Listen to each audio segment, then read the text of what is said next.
The following message is transmitted at the request of the United States government. This is not a test. Repeat, this is not a test.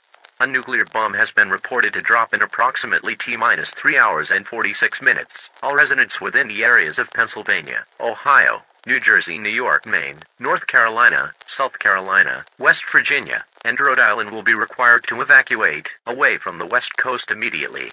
The Soviet Union has reported to drop at least one fat man, and it has been said to possibly cause another world war. Please take this message as a caution not to panic, as the United States government has it under control. All residents who do not evacuate in the given time will be reported to the nearest fallout shelter.